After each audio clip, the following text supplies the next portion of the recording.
Most creators come to YouTube with the same plan. Post consistently, use good tags, find the right upload time, maybe buy a better camera, and then they wonder why 3 months later they're still sitting at 47 views per video. Here's the uncomfortable truth nobody wants to say out loud. The way you were taught to grow on YouTube is completely wrong. Not slightly off, not outdated by a year, wrong in a way that is actively keeping you stuck. And in this video, I'm going to show you exactly what's changed in 2026. Why most small creators are playing a game that no longer exists, and what actually works now. Let's start with the biggest lie in creator advice. Post consistently and the algorithm will reward you. You've heard this 100 times. The idea is that YouTube has some kind of hidden clock, and if you upload every Tuesday at 3 p.m., the algorithm notices, gives you a little pat on the back and starts pushing your videos. Here's the thing, that's not how it works. It never was. Todd Beaupre, he's YouTube's Senior Director of Growth and Discovery, said this directly in 2026. The algorithm is not going to punish you for taking a break. Read that again. YouTube does not care if you missed a Tuesday. YouTube does not care about your upload schedule at all. What it cares about is whether people actually want to watch what you made. That's it. So why does everyone tell you to post consistently? Because consistency matters, just not for the reason you think. Consistency isn't about feeding the algorithm, it's about feeding yourself. When you post regularly, you get faster at scripting, you get sharper at editing, you start to understand what your audience responds to. Think of it like the gym. You can't go to the gym for 30 days and get angry that you're not a bodybuilder. The consistency doesn't trick the weights into making you stronger. It breaks down your muscle fibers so they rebuild over time. YouTube is exactly the same. The more videos you make, the better you get at making videos. That's the only reason consistency matters, not the algorithm. You. And here's where most creators get this completely wrong. They force themselves to upload garbage just to stay on schedule. Rushing a video, cutting corners, hitting publish because it's Tuesday. The algorithm doesn't reward you for showing up. It rewards you for being good. Here's a reframe that changes everything. Stop thinking of the algorithm as a gatekeeper. A gatekeeper decides who gets through based on some secret checklist. And every creator is out here trying to find the cheat code. But Todd Beaupre said something even more useful. He said, replace the word algorithm with audience. Every time you think the algorithm isn't pushing my video, what you're actually saying is my audience didn't want to watch it. That's a completely different problem, and it has a completely different solution. You can't trick an audience the way people think you can trick an algorithm. You have to actually give them something worth watching. The algorithm is a mirror. It reflects exactly how your audience feels about your content. Blame the mirror all you want. The mirror doesn't lie. Here's what changed in 2026 that most creators still haven't caught up to. YouTube's official documentation now states 2 goals. 1. Help viewers find videos they want to watch. 2. Maximize long-term viewer satisfaction. Not watch time. Not click-through rate. Satisfaction. And there's a massive difference. The old YouTube rewarded you for getting people to click and then keeping them watching as long as possible. That's why you had 20-minute videos that could have been 8 minutes. That's why you had fake countdowns, dramatic pauses, and mid-video cliffhangers that led nowhere. YouTube noticed, and now, a clickbait title that gets a 9% CTR but leaves viewers feeling cheated is actively punished by the 2026 algorithm. A clear, honest 5-minute video that leaves people satisfied, it will outperform the stretched 15-minute version every single time. The platform shifted from keep them watching to keep them happy. That is not a small update. That is a complete flip in how the game is scored. There's a concept that explains why most videos quietly die. It's called the expectation gap. Your thumbnail and title make a promise. Your video is either going to keep that promise or break it. If someone clicks expecting one thing and gets something different, they leave. And that exit signal, that click away, tells YouTube exactly what happened. It tells the system this video didn't deliver. Small channels are now tested faster in 2026 than in any previous year, but only if the first 30 seconds of your video deliver exactly what the thumbnail promised. Close the gap, make the promise, keep the promise, every time. I want to talk about something that nobody tells new creators. The low views at the start aren't a punishment. Even among a channel's biggest fans, people who are already subscribed, already watch regularly, it's normal for 90% of them not to see a video in the first few hours. Todd Beaupre confirmed this directly. 90%. Think about that. Even established creators with massive audiences are only reaching a fraction of their subscribers at launch.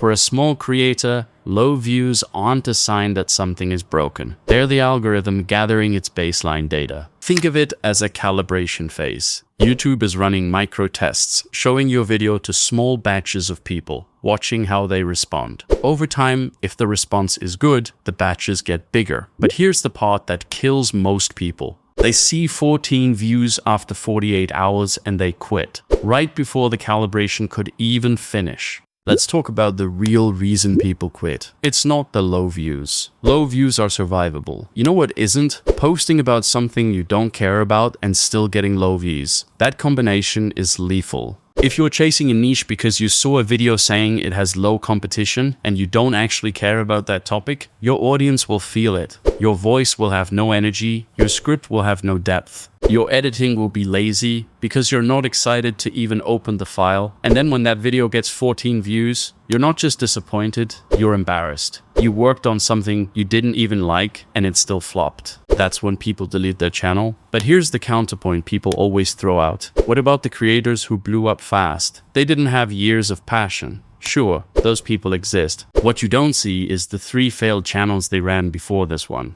The years of skill they built that made the overnight success possible. Anomalies are real. Plans built around anomalies are not. Most creators hear branding and immediately think color palette, logo, banner. That's not branding. That's decoration. Real branding is a promise of experience. When a viewer sees your thumbnail, before they even click, they should already know the vibe, the tone, the pacing, the kind of value they're about to get. In 2026, YouTube's browse feed runs heavily on visual pattern recognition. If you look like everyone else in your niche, you get scrolled past. Not because your content is bad, because your thumbnail gave no reason to stop. YouTube groups viewers based on what they call interest affinity. Strong branding acts like a magnet for a specific affinity group. It tells the algorithm, and more importantly the viewer, exactly who this channel is for. When your core audience can spot your thumbnail in a crowded browse feed without even reading the title, that's when you know your branding is working. Branding is the feeling people get from your channel before they even press play. This section almost didn't make it into this video, but it should have been in every YouTube advice video you've ever watched. Your video flopped. Now what? Here's what most creators do. They spiral. They rewatch the video 12 times. They post in a creator group asking if the algorithm is broken. They either quit or immediately upload something totally different to reset the channel. None of that helps. Here's what actually helps. Give yourself 24 hours to be annoyed. You earned it. It's fine. Then open your analytics and look at the retention graph. Find exactly where people dropped off, not somewhere in the middle, the exact timestamp, because that timestamp is information. Did they leave at 0:15? Your hook didn't work. Did they leave at 2:30? You lost them right after the intro. Did they leave at the halfway point? The middle section dragged. Every flop is a free lesson. Most creators throw it away by not looking. YouTube is fundamentally a machine learning system. It needs data to figure out who your perfect viewer is. On day 1, it has no idea. When you upload, it tests your video in small batches. If those batches respond well, it expands. If those batches don't respond, it slows down. And building what YouTube calls topic authority, becoming the channel the system associates with a specific subject, takes time. It cannot be built in 30 days. Think of it like compound interest. At the start, 1% interest on $100 feels like nothing. It's almost insulting. But after years of compounding, the numbers spike in a way that feels sudden, even though it was building the whole time. Your early videos are the $100. They look small, but every video you publish is digital real estate that keeps paying you in views long after you post it. The channels you look up to right now, they didn't build that in a quarter.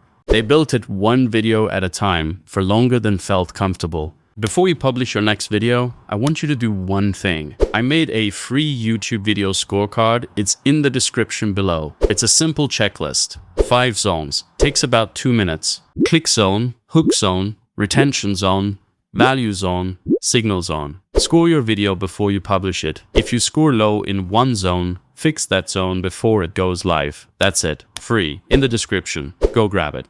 Here's the shift I want you to leave with. You came into this video thinking YouTube is a system to crack. It's not. It's a reflection of whether real people want to watch what you made. That changes everything about how you approach it. You're not trying to outsmart a machine. You're trying to earn the attention of a human being who has 100 other options on their screen right now.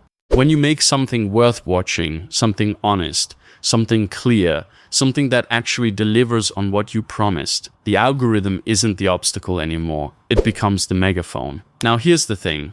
Understanding all of this is step 1. But in 2026, the strategy itself has changed. The old advice, dopamine editing, retention hacks, generic faceless content, that era is over. What's winning right now looks completely different. And I broke it all down in this video right here. Watch it next.